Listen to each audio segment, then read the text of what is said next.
Your mind reacts to uncertainty as if something is wrong, not dangerous in a dramatic way, but wrong enough to demand attention.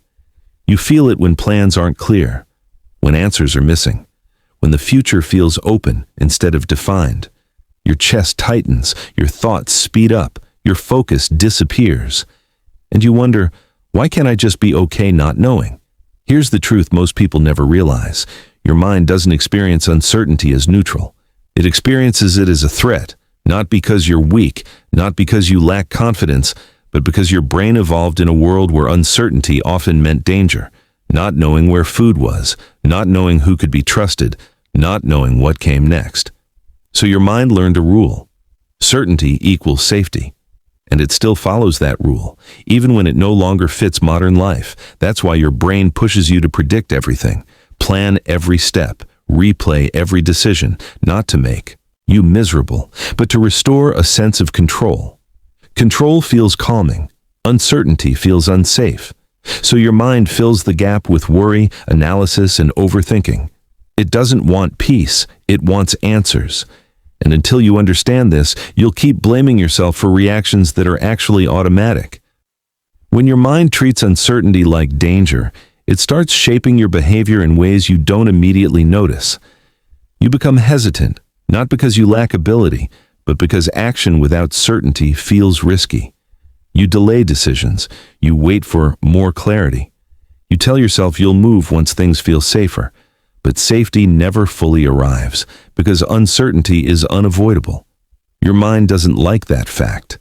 So it tries to reduce uncertainty by controlling outcomes.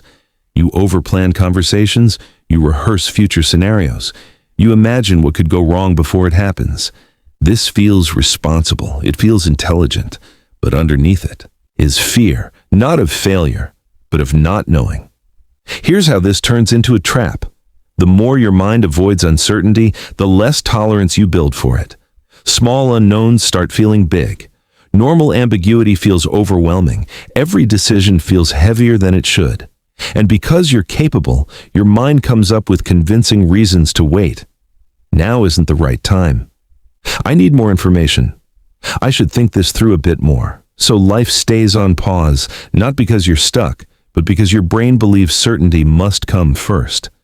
It doesn't realize that certainty is usually a result of action, not a prerequisite. And the longer this pattern continues, the more your mind associates movement with danger and stillness with safety. Even though nothing is actually protecting you. Here's what makes this problem so persistent. Every time your mind avoids uncertainty, it gets a small sense of relief. That relief teaches your brain something important. Avoiding the unknown works. So the brain repeats it. Not because it's wise, but because it's efficient. Over time, this avoidance reshapes your self-trust. You start doubting your ability to handle things as they unfold. You rely more on planning and less on presence. You feel capable only when things are predictable. And here's the paradox. The more you try to eliminate uncertainty, the more fragile you become around it. Because uncertainty is a muscle. Avoid it, and it weakens. Face it, and it strengthens. This is why reassurance doesn't work long-term. Being told everything will be fine may calm you for a moment, but it doesn't teach your brain how to handle not knowing. Your brain doesn't need certainty. It needs evidence. Evidence that you can move forward without answers. Evidence that discomfort won't destroy you. Evidence that you can adapt in real time. But your mind can't collect that evidence if you stay frozen. So it keeps treating uncertainty like danger, because you've never shown it otherwise. This is also why intelligent people struggle more with this. They can imagine more outcomes. They can foresee more risks. They can construct endless scenarios. And imagination, without action, becomes fuel for fear. The brain mistakes possibility for probability. And suddenly, the unknown feels overwhelming. The way out of this isn't certainty, it's tolerance. Your mind doesn't need answers to feel safe. It needs to learn that not knowing is survivable. You do that the same way this fear was learned, through experience. Small exposures to uncertainty chosen intentionally. You take one step without having the full plan. You make a decision without overanalyzing. You allow a situation to remain unresolved and stay present anyway. Each time you do this, your brain updates its map.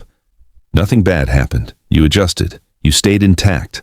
That evidence matters, more than reassurance ever could. Over time, your nervous system stops sounding the alarm so quickly.